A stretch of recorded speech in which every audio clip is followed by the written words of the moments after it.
मैंने पापा की वसीयत कई बार पढ़ी थी, जिसे देखकर मेरा खून खोल रहा था। 2 दिन पहले ही मुझे लंदन से अचानक हिंदुस्तान आना पड़ा, क्योंकि मेरे पापा की डेथ हो चुकी थी। अपने पापा के अंतिम संस्कार के बाद जब उनके वकील ने मुझे उनकी वसीयत दी, तो उसे देखकर मैं गुस्से से लाल हुआ था। मैं लंदन में पेट्रोल पंप पर काम करता था। जो तनख्वाह मुझे मिलती रही, मैं अपने मामूली से खर्चों के पैसे निकालकर सब हिंदुस्तान पापा को भेज देता था, और पाई पाई जमा करके और कुछ अपनी गांव की ज़मीन बेचकर मेरे पापा ने दिल्ली जैसे शहर में घर और कुछ दुकान खरीद ली थी। मैं पिछले 10 साल से पैसे भेज रहा था। 17 साल की उम्र से ही मैं लंदन चला गया था और अब 27 साल का हो चुका था। यूं अचानक पाप की मौत का सुनकर वापस आने के लिए मेरी नौकरी भी छूट गई थी, क्योंकि वह लोग मुझे छुट्टी देने को तैयार नहीं थे। मुझे भी यह सहारा था कि जो भी मैंने पैसे घर भेजे हैं, वह सब मेरे बाप ने मेरे लिए संभाल कर रखे होंगे। इसलिए दिल्ली जाते ही कोई छोटा मोटा काम करके अपना घर बसा लूँगा। लेकिन पापा की वसीयत ने मेरे होश उड़ा के रख दिए थे। वसीयत में लिखा था कि लंदन जाने के लिए तुम्हें पैसों की ज़रूरत थी, इसलिए मैंने अपनी ज़मीनों का कुछ हिस्सा बेचकर तुम्हें पैसों का इंतज़ाम करके दिया था। इसलिए इस घर पर और पापा की बाकी जायदाद पर सिर्फ़ और सिर्फ सुनैना का हक है। तुम्हारा हिस्सा तुम्हें पहले ही मिल चुका है जब तुम लंदन गए थे। तब यह पढ़कर मेरा सर बुरी तरह से चकरा गया था। वह एक पागल कम उम्र से मेरी बहन, जिसका पागल खाने में इलाजा चल रहा था। पापा ने कैसे सब कुछ उसके नाम कर दिया। चलो, यह इतनी बड़ी बात उस समय न होती जब प्रॉपर्टी का कुछ हिस्सा ही सुनैना के नाम होता और मैं उसे पागल से स्टैम्प पेपर पर साइन करवाकर सब कुछ अपने नाम कर लेता। लेकिन पापा की बेवकूफ़ी और खुदगर्जी की हद न थी। साथ में यह भी लिखा था कि पापा की सारी ज़्यादात वही ले सकता है जो सुनैना से शादी करेगा और उसे तलाक नहीं देगा, ना ही कभी दूसरी शादी करेगी। मतलब मेरी सालों की मेहनत मेरे बाप ने कुएं में डाल दी। मेरे हाथ में 1 फुटी कौड़ी तक नहीं छोड़ी थी। पापा की जायदाद अब करोड़ तक पहुंच चुकी थी, जो कभी उन्होंने लाखों की खरीदी थी।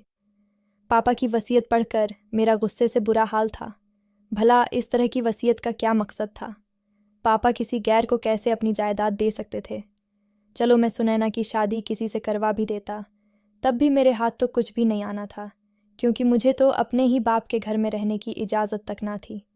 इस घर में भी वही रह सकता था जिसकी शादी सुनैना से होती।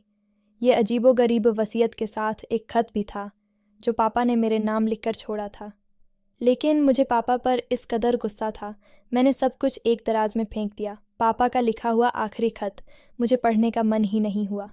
मुझे पता था ज़रूर मुझे विनती की गई होगी कि सुनैना पागल है, उसे प्रॉपर्टी की ज़रूरत है। प्रॉपर्टी की लालच में कोई उससे शादी कर लेगा और उसे ज़िंदगी भर संभालता रहेगा। तुम मर्द हो, तुम अपना इंतज़ाम खुद कर लेना। इसी तरह की बातें पापा ने ख़त में लिखी होगी, और मेरा दिल बिल्कुल भी ख़त को पढ़ने का नहीं हुआ। इसलिए मैंने वह ख़त दराज में डालकर दराज को बंद कर दिया।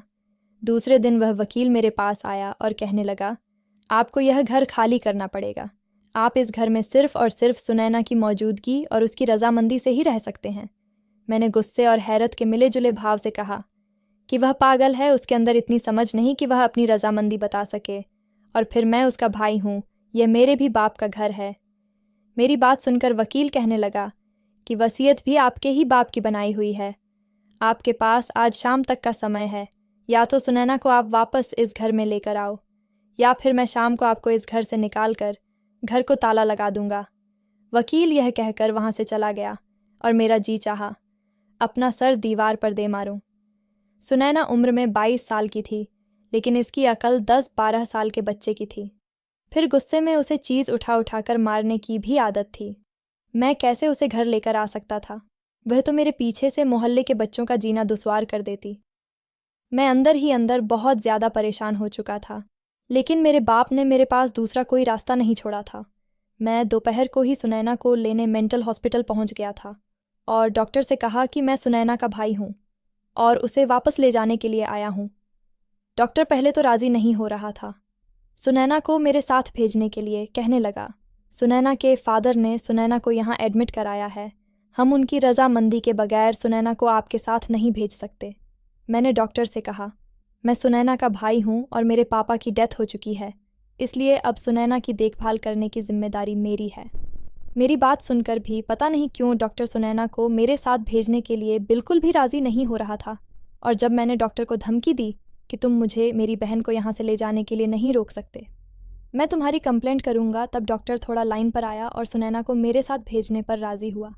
डॉक्टर ने मुझे कुछ कागजात पर साइन करवाया और नर्स से कहा कि सुनैना को लेकर आओ। कुछ देर बाद एक जवान और बेहद हसीन लड़की हाथ में एक डाल पकड़े लंबे खुले बालों के साथ खड़ी मुझे टुकुर टुकुर देख रही थी। मैं 10 साल बाद उसे देख रहा था और किसी भी एंगल से नहीं लग रही थी कि यह पागल है। कोई भी उसके हुस्न को देखकर उससे नज़रें हटाना भूल सकता था। 10 साल पहले देखा था खूबसूरत तो वह तब भी थी, लेकिन अब तो उसकी रंग रूप और निखर चुका था। वह डरी सहनी सी मुझे देख रही थी।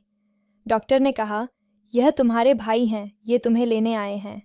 तुम अब उनके घर पर रहोगी। यह सुनकर ना जाने क्यों उसकी रंगत उड़ गई थी।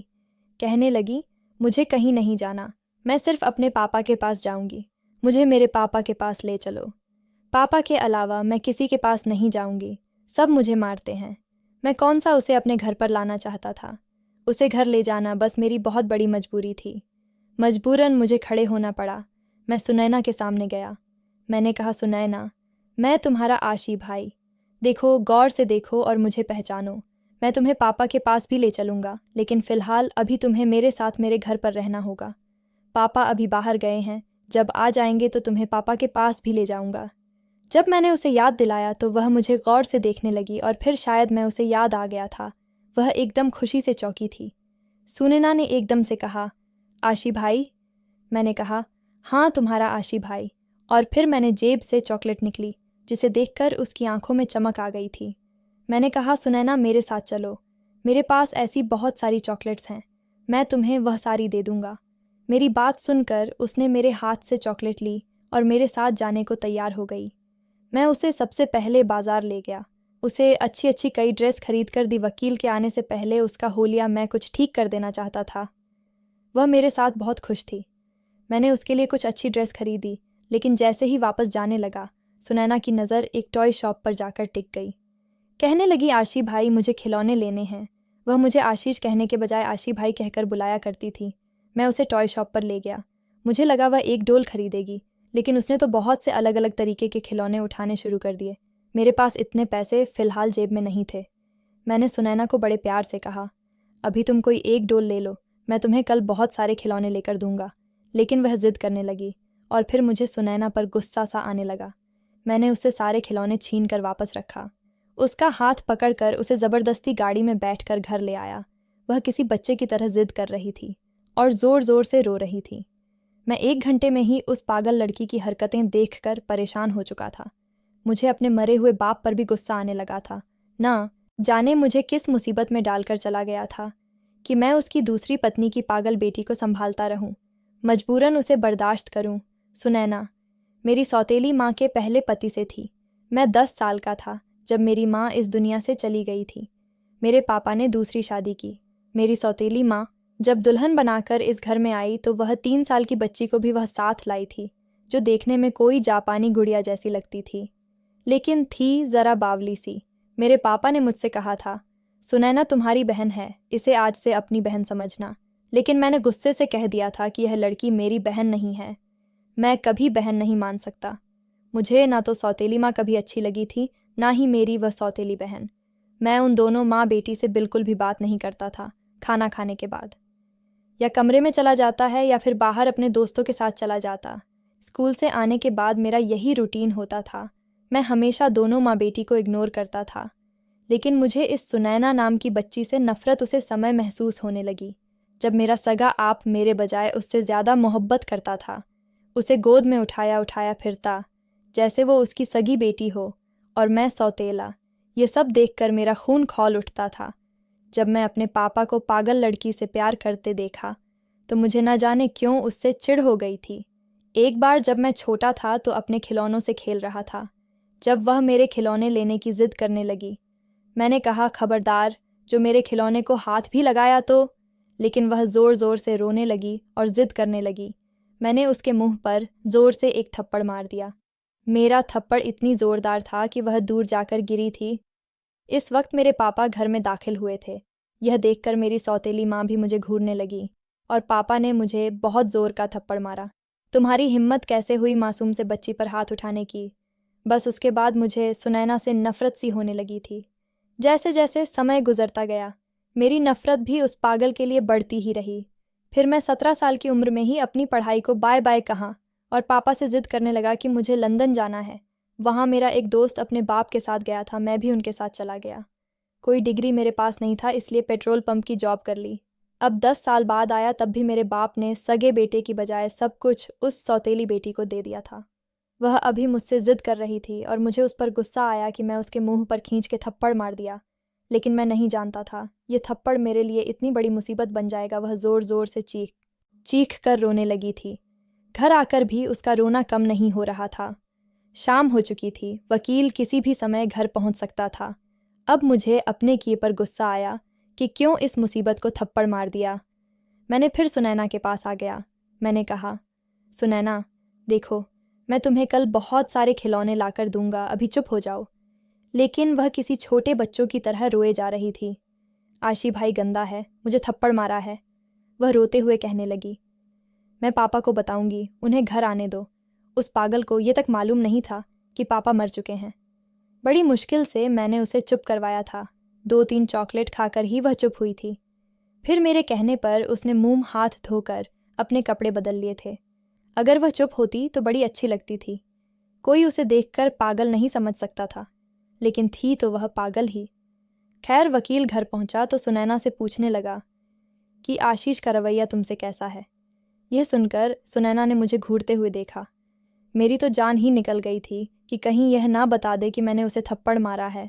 वह कहने लगी, आशी भाई गंदा है, और यह सुनकर मेरी जान लबों पर आई थी। फिर वह कहने लगी, मुझे खिलौने नहीं लेकर देता। वकील कहने लगा, मैं तुम्हारे भाई को पैसे दूंगा तो वह तुम्हें ढेर सारे खिलौने खरीद कर देगा। यह कहकर एक चेक मुझे वकील ने दिया था। कहने लगा, तुम्हारे पापा ने जो दुकान खरीदी थी उनका आधा किराया वह सुनैना के इलाज पर खर्च करते थे और आधा उसके फ्यूचर के लिए बैंक में जमा होता है। अब वह घर पर हैं और तुम उसकी देखभाल करोगे तो यह तुम रखो। सुनैना के शादी के बाद ये चेक भी उसके पति को ही मिलेगा। ये सुनकर मेरी जान और जली थी। मैंने वह चेक उससे ले लिया। 50,000 का चेक था। बिना कमाई मेरा महीना आराम से गुजर सकता था। अगले दिन मैंने सुनैना के लिए बहुत सारे खिलौने लाकर दिए। वह बहुत खुश हुई थी। दिन ऐसे ही गुजर रहे थे और मैं अपना दिमाग चल रहा था कि इस सुनैना नाम की आफत से कैसे पीछा छुड़ाएं। मैं चाहता था कि सुनैना से मेरा पीछा भी छूट जाए और सारी जायदाद भी मुझे मिल जाए।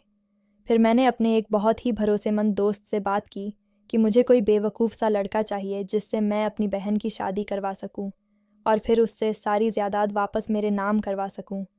मेरी बात सुनकर मेरा दोस्त कहने लगा, ऐसा लड़का मिलना तो बहुत मुश्किल है। किसी गरीब लड़के को भी तुम लालच देकर अगर सुनैना की शादी करवा दोगे, अगर वो जब ये जान लेगा कि वह करोड़ों का मालिक है तो वह तुम्हें घर से निकाल देगा। मेरे दोस्त की बात भी ठीक थी। फिर मेरे दोस्त कहने लगा, देख आशीष, मेरे पास एक आइडिया है। अगर तू मेरी बात मान ले तो सारी प्रॉपर्टी तेरे नाम आ जाएगी और तुझे बिल्कुल भी हाथ पैर नहीं चलने पड़ेंगे। बैठे बैठे सारी प्रॉपर्टी तेरे नाम चली जाएगी। मैंने कहा, अच्छा ऐसा कौन सा आइडिया है? और फिर जो कुछ मेरे दोस्त ने मुझसे कहा मेरा खून खौलाने के लिए काफ़ी था। गुस्से के मारे मैंने उसका गिरेबान पकड़ लिया। मैंने कहा, तुमने यह सोचा भी कैसे वह बहन लगती है वो मेरी, और मैं बेगैरत नहीं हूँ। उसने अपना गिरेबान मेरे हाथों से छुड़ाया और कहने लगा, वह तुम्हारी सगी बहन नहीं है। उसका बाप कोई और था और माँ भी कोई और थी, और तुम्हारे माँ बाप भी अलग ही थे। तुम दोनों का कोई भी सगा खून का रिश्ता नहीं बनता है। तुम्हारी उससे शादी हो सकती है और यही एक तरीका है कि तुम सारी जायदाद के मालिक बन सकते हो। ये सुनकर मैं चुपचाप हो गया था। मेरा दोस्त वहाँ से चला गया और मैं सोच में पड़ गया था। लेकिन जब भी सुनैना से शादी के बारे में सोचता मेरा दिल कांपने लगता। कैसे उससे शादी कर सकता था? मुमकिन ही नहीं था। लेकिन यह बात भी ठीक थी। मैं जिस इंसान से भी सुनैना की शादी करवाता वह करोड़ों की जायदाद देखकर मुझे मेरे ही घर और मेरे ही बाप की ज़्यादा से बेदखल कर देता। मुझे लगा फ़िलहाल यह सब करने में कोई हर्ज भी नहीं है। मैंने दूसरे दिन अपने दोस्त से कहा, तुम्हारी बात ठीक है। मैंने वकील से भी बात की। वह मेरे और सुनैना के रिश्ते के बारे में जानता था, इसलिए कहने लगा, ठीक है, लेकिन आपको वसीयत तो याद है ना? ना तो आप दूसरी शादी कर सकते हैं, ना ही सुनैना को छोड़ सकते हैं। इस सूरत में आपसे सब कुछ छिन जाएगा। यह वह कांटा था जो मेरे हलक में जाकर अटक सा गया था। मैं तो भूल ही गया था मेरे बाप ने मेरे लिए कौन कौन से कांटे बिछा रखे थे। फ़िलहाल मुझे सुनैना से शादी करनी थी ताकि मुझे एक अच्छी खासी रकम मिलती और मैं अपना बिजनेस शुरू करता। एक बार मेरा कारोबार जम जाता तो फिर कोई समस्या नहीं थी। मैं सुनैना को छोड़ भी देता तो क्या फ़र्क पड़ता था। मैंने सुनैना से शादी कर ली। उस पागल को तो शादी के बारे में कुछ पता भी नहीं था। वह बस अपने खिलौने में ही मगन थी।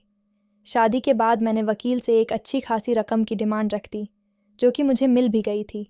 और फिर मैंने उन पैसों से अपनी एक छोटी सी गारमेंट्स की फैक्ट्री डाली और काम करना शुरू कर दिया। लेकिन असल समस्या तो सुनैना की थी। कोई भी नौकरानी मेरे घर दिन रात रुकने को तैयार न थी। वह कहती है, ये पागल लड़की है, एकदम अपेस से बाहर हो जाती है और जो चीज़ उसके हाथ में होती है उसी से मारने लगती है। ये तो किसी दिन हमें मार डालेगी। मैं दिन में नौकरानी से घर का काम करवा कर खाना बांधता था और उसके जाने के बाद घर को बाहर से ताला लगाकर चला जाता। मुझे इस बात से कोई फ़र्क नहीं पड़ता था कि सुनैना अंदर अकेली कैसे रहेगी। मुझे तो इस बात का भी एहसास नहीं था कि वह पागल है, खुद को नुकसान भी पहुंचा सकती है। जब वापस घर लौटता तो पूरा घर बिखरा हुआ होता। सुनैना कुछ खाना खाती, बाकी सब फर्श पर गिरा हुआ मिलता और वह खिलौनों से खेल रही होती। मुझे देखकर मेरे पास आ जाती। आशी भाई मेरा चॉकलेट लाए। मैं जेब से एक चॉकलेट निकालकर उसे देता। घर की बिखरी हालत देखकर मुझे सुनैना पर गुस्सा आने लगा था। मैं अब उसे डांटने लगा था। मैं थका हारा घर पहुंचता था और घर का हाल देखकर मेरा जी चाहता कि सुनैना का गला दबा दूं। एक बार तो हद ही हो गई थी। जब मैं घर में दाखिल हुआ तो गैस की स्मेल मेरी नाक से टकराई थी और मुझे समझते देर नहीं लगी कि सुनैना ने गैस सिलेंडर खोल दिया है। मैंने जल्दी जल्दी घर के सारे खिड़की दरवाजे खोल दिए थे और सुनैना को किचन से खींचकर बाहर सोफे पर बिठाया और एक ज़ोरदार थप्पड़ उसके गाल पर रखा था। थप्पड़ इतना ज़ोरदार था कि मेरे उंगली में पहनी अंगूठी उसके गाल पर लगी थी और उसके गाल से खून बहने लगा था। कुछ पल के लिए तो वह कुछ बोल ही नहीं पाई थी और फिर थोड़ी देर बाद उसने रोना शुरू कर दिया था। काफ़ी देर के बाद घर से गैस की स्मेल आना बंद हुई थी।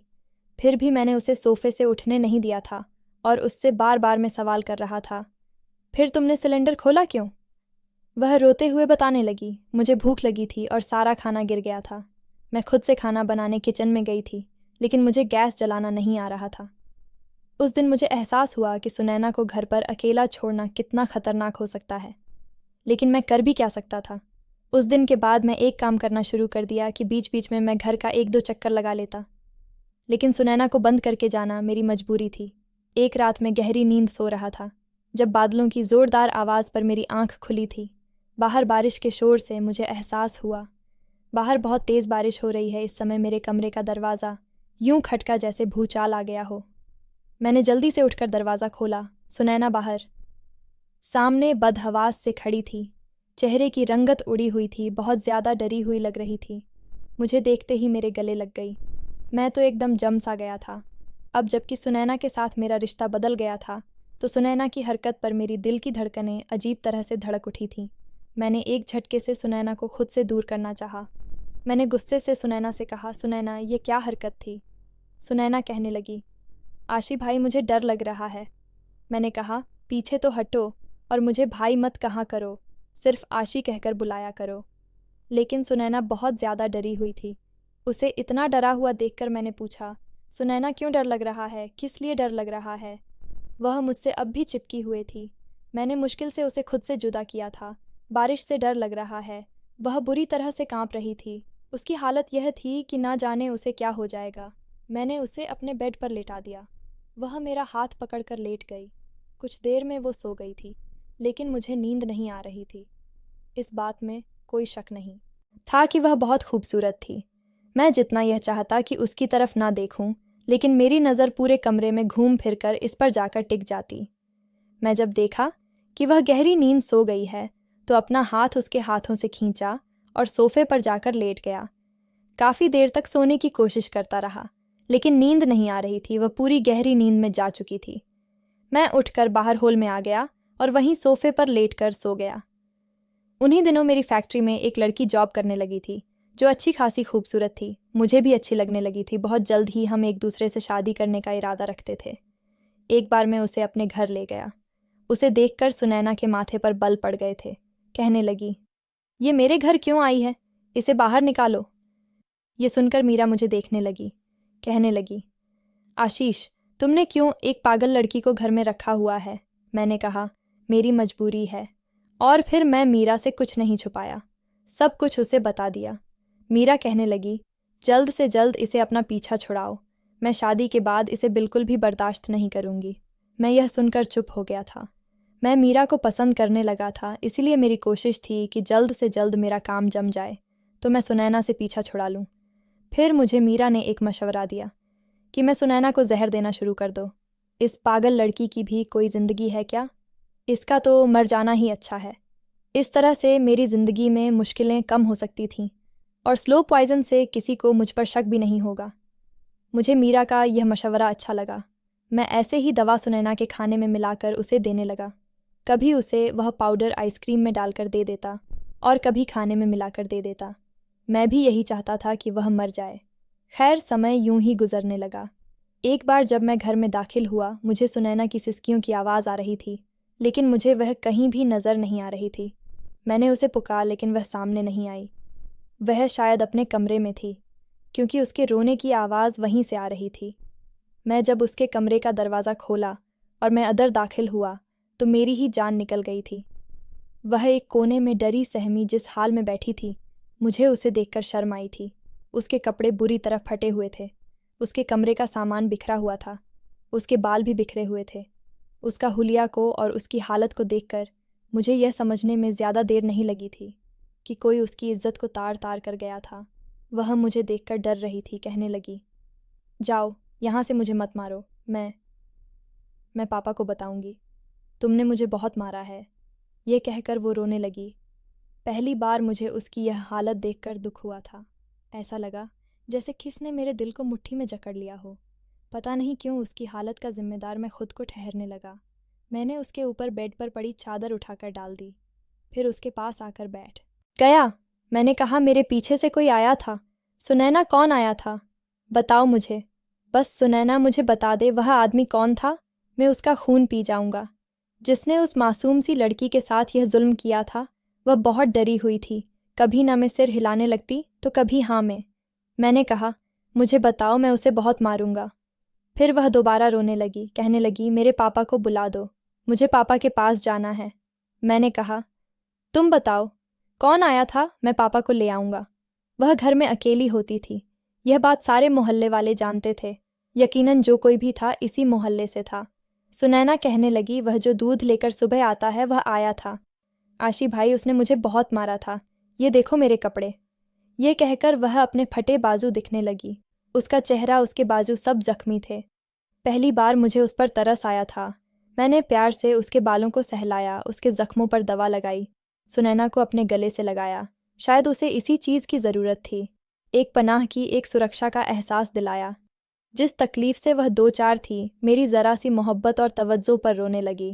कहने लगी, आशी भाई, जब पापा थे तो मुझे कोई कुछ नहीं कहता था। मम्मी के मरने के बाद भी मुझे रोना नहीं आया था, क्योंकि पापा मेरे पास थे। लेकिन फिर पापा बीमार रहने लगे, इसलिए मुझे डॉक्टर के घर छोड़ गए। आशी भाई, डॉक्टर अच्छे नहीं होते, वह लोग भी मुझे मारते थे, जैसे उस दूध वाले ने मारा है। वह डॉक्टर मेरे दोनों हाथ पीछे को बंद देते थे, मेरे मुंह में बहुत सारी रुई घुसते थे ताकि मैं चीख ना सकूं, और फिर मुझे, वह मेरे गले लगी रो रही थी, और यह सुनकर मेरा दिल ऐसा था जैसे धड़कना भूल गया था। मैंने तो कभी यह सोचा ही नहीं था कि मेरे बाप की बीमारी में सुनैना को कौन संभालता होगा, क्योंकि मेरे लंदन जाने के बाद सुनैना की माँ को टीवी की मर्ज थी और हालत इतना ख़राब हो गया था, और इसी में वह मर गई थी। फिर पापा ही सुनैना को संभालते थे, और जब पापा की तबीयत ख़राब हुई तो सुनैना को मेंटल हॉस्पिटल में दाखिल करवा दिया था, और वहाँ उसके साथ न जाने क्या क्या जुल्म होता रहा था। मुझे याद आने लगा कि डॉक्टर बिल्कुल भी राज़ी नहीं था कि मैं सुनैना को अपने साथ लेकर आऊं, क्योंकि वह सुनैना के साथ जुल्म करता था। रात भर में सोते हुए भी सिसकियां भारती रहीं।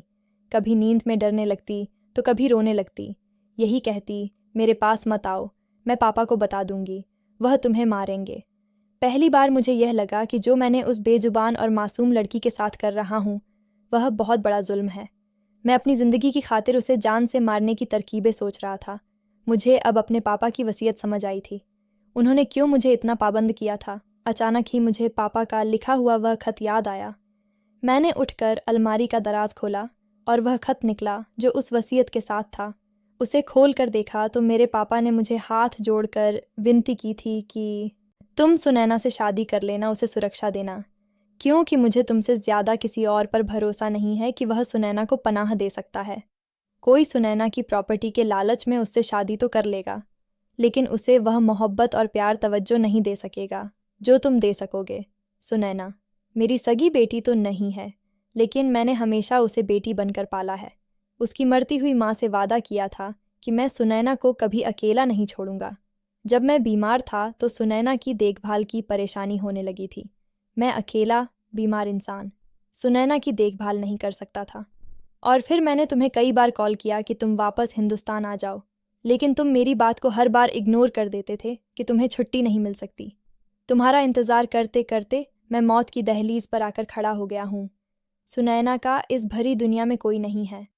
मरने से पहले मैं जो वसीयत लिख रहा हूँ उसे सुनकर शायद तुम्हें दुख लगे, लेकिन मेरा खत पढ़कर तुम्हें मेरी वसीयत समझ में आ जाएगी। सुनैना को अपनाकर उसे सुरक्षा देना और ज़िंदगी भर उसका साथ निभाना। सुनैना में अभी बचपना है, वह अपनी उम्र के हिसाब से छोटे बच्चों वाली हरकतें करती है, लेकिन अगर तुम उसका बाहर जाकर किसी अच्छे डॉक्टर से इलाज कराओगे तो वह ठीक हो सकती है। मैं खुद ही उसका इलाज करता, लेकिन मेरी ज़िंदगी ने मुझे इतनी मोहलत न दी। हाथ जोड़कर विनती है कि अपने मरते हुए बाप की यह बात मान लेना। मैंने वह खत वापस रख दिया। सुनैना अभी सोई हुई थी, मगर नींद में भी बुरी तरह से कांप रही थी। जिस तकलीफ से वह गुजरी थी वह छोटी तो न थी। मैं अपने को कसूरवार समझ रहा था। जब मेरे बाप बीमार थे तो सुनैना की देखभाल के लिए किसी अपने की ज़रूरत थी। वह मुझे बार बार बुलाते थे, लेकिन मैं छुट्टी ना मिलने की वजह से उनकी बात को इग्नोर कर देता था। लेकिन मुझे नहीं पता था कि सुनैना के साथ इतना बड़ा जुल्म हो जाएगा। पापा ने मजबूरी में सुनैना को मेंटल हॉस्पिटल में एडमिट कर दिया था और वहाँ उसके साथ इतना जुल्म हुआ था, और इस सब का कसूरवार मैं खुद को समझ रहा था। अगर मैं समय से घर आ जाता तो सुनैना के साथ ये सब कुछ ना होता। सुबह जब वह दूध वाला दूध देने आया तो मैं उसकी अच्छे से खातिरदारी की थी और फिर उसके बाद पुलिस के हवाले कर दिया। और यह देखकर सुनैना बहुत खुश हुई थी। मुझसे कहने लगी, हाँ मारो इसे और मारो, इसने मुझे बहुत मारा था। मैंने भी उसे दूध वाले को लहूलुहान करके रख दिया था रात को। जब मैं सुनैना को खाना खिलाने के लिए निवाला बनाकर उसे खिलाना चाहा तो वो कहने लगी, आशी भाई आज इसमें पाउडर नहीं डालोगे? उसकी बात ने मुझे अंदर से हिला दिया। मैं सुनैना के बचपने का फ़ायदा उठाकर उससे छुपाकर वह स्लो पॉइज़न उसके खाने में डालता था, बल्कि उसके सामने ही थोड़ा सा पाउडर उसके खाने की चीज़ों में डाल देता था, क्योंकि मुझे पता था ये पागल है, इसको कुछ भी समझ नहीं आएगा। और आज जब उसने कहा तो मैं अपने आप से नज़र नहीं मिल पा रहा था। मैंने ना सिर हिला दिया। सुनैना कहने लगी, तुम भी चाहते हो ना कि मैं मर जाऊं? उसकी बात सुनकर मैंने अचानक ही उसकी तरफ देखा था। वह ये बात कैसे जानती थी? वह कहने लगी, मैं सबको बुरी लगती हूँ, बस पापा को ही अच्छी लगती हूँ। मुझे पता है मैं वह पाउडर खाऊंगी तो मैं मर जाऊंगी। तुम्हारे दोस्त उस दिन तुमसे यही तो कह रही थी। शायद वह मेरी और मीरा की बातें सुनकर सब कुछ समझ चुकी थी। अगर वह यह जान चुकी थी कि मैं उसे खाने में जहर दे रहा हूँ तो फिर वह क्यों जहर खा रही थी? उसकी मासूमियत पर मेरा दिल रो उठा था। फिर कहने लगी, तुम मुझे जहर मत दो, अपने दोस्त को अपनी दुल्हन बना लो। मुझे बस मेरे पापा के पास छोड़ दो। मुझे पापा के पास जाना है। मैंने सुनैना को कोई जवाब नहीं दिया था, बस उसे खाना खिलाता रहा। दूसरे दिन मीरा से कह दिया कि मैं तुमसे शादी नहीं कर सकता। मैंने यह कहकर फ़ोन बंद कर दिया था। मुझे अब सुनैना का इलाज करवाना था और मैंने नोट किया था। वह प्यार से हर बात मान जाती थी। मेरी ज़रा सी तवज्जो पाकर वह पहले से बहुत अच्छी हो गई थी। घर को भी साफ सुथरा रखने लगी थी। मेरे बहुत से छोटे मोटे काम भी कर देती थी। जहाँ दवा असर न करे वहाँ प्यार असर कर जाता है। मेरी मोहब्बत का ही असर था कि सुनैना पहले से अच्छी होने लगी थी। मैंने अपना कारोबार अपने मैनेजर के हवाले किया और सुनैना को लेकर लंदन चला आया। वहाँ मैंने एक अच्छा डॉक्टर से सुनैना का चेकअप करवाया और सुनैना का इलाज चलने लगा। धीरे धीरे सुनैना ठीक होने लगी थी। उसको हमारे रिश्ते के बारे में भी समझ आने लगा था। मैंने उसे पापा के बारे में भी बता दिया कि पापा इस दुनिया में नहीं है। पहले तो वह बहुत रोई थी, लेकिन जल्दी ही वह संभल गई थी। अब मुझे आशी भाई नहीं आशीष कहकर बुलाया करती थी, क्योंकि उसे हमारे रिश्ते की समझ आ गई थी। पूरे 6 महीने के बाद जब मैं लंदन से घर वापस आया, उसे समय तक सुनैना बिल्कुल ठीक हो चुकी थी। और इन 6 महीना में मैं सुनैना का ध्यान रखते रखते उसकी मोहब्बत में पूरी तरह डूब चुका था। और सुनैना भी तो मेरे बिना एक पल भी कहीं नहीं रुकती थी, हमेशा मेरे साथ लगी रहती और मुझसे कहती, मुझे छोड़कर मत जाना आशीष, मैं मर जाऊंगी। मैंने भी सुनैना से वादा किया था कि मैं तुम्हें छोड़कर कहीं नहीं जाऊंगा। जब मैं और सुनैना अंदर कमरे में दाखिल हुए तो कमरे की डेकोरेशन देखकर सुनैना चौंक पड़ी थी और फिर अगले ही पल उसके चेहरे पर शर्म की लाली दौड़ गई थी। मैंने अपने दोस्त को अपने आने की खबर दे दी थी और मैंने उसे समझा दिया था कि उसे क्या करना है। हमारी शादी को 8 महीने होने वाले थे और अभी तक मैं सुनैना को छुआ भी नहीं था। सुनैना पूरी तरह ठीक थी और अब मैं सुनैना के साथ अपनी शादीशुदा ज़िंदगी की शुरुआत करना चाहता था। आज की रात हमारी सुहागरात थी। मेरे दोस्त ने सारी तैयारी कर रखी थी और जैसे ही हम कमरे में दाखिले हुए थे, गुलाबों की महकती खुशबू और सजे हुए कमरा सुनैना को चौंका दिया था। उसके चेहरे पर छाई शर्म की लाली और झुकी हुई पलकें मेरा दिल बेकाबू कर गई थी। मैं सुनैना को बाजू से पकड़कर बेड पर बिठाया। मैं सुनैना से कहा, सुनैना, आज की रात हमारी ज़िंदगी की नई शुरुआत है। इससे पहले जो कुछ भी मैंने तुम्हारे साथ किया, आशा करता हूँ तुम मुझे माफ़ कर दोगे। सुनैना ने कहा, मैं तो तुम्हें कब का माफ़ कर चुकी हूँ आशीष, और दिल से तुम्हें स्वीकार भी कर चुकी हूँ। मैंने मुंह दिखाई में सुनैना को सोने की चेन दी जिस पर ए और एस बना हुआ था। यह मैं स्पेशल सुनैना के लिए बनवाया थी और इस गिफ्ट को पाकर सुनैना की आंखों में खुशी के आंसू आ गए थे और खुशी के मारे मुझसे लिपट गई थी। मैंने भी अपनी बाहों के घेरे में कस के भर लिया था। यह रात हमारी ज़िंदगी की यादगार रात थी। आगे हमारी ज़िंदगी बहुत ही खूबसूरत होने वाली थी। दोस्तों, वीडियो कैसा लगा कमेंट करके ज़रूर बताना। वीडियो को लाइक और चैनल सब्सक्राइब कर देना।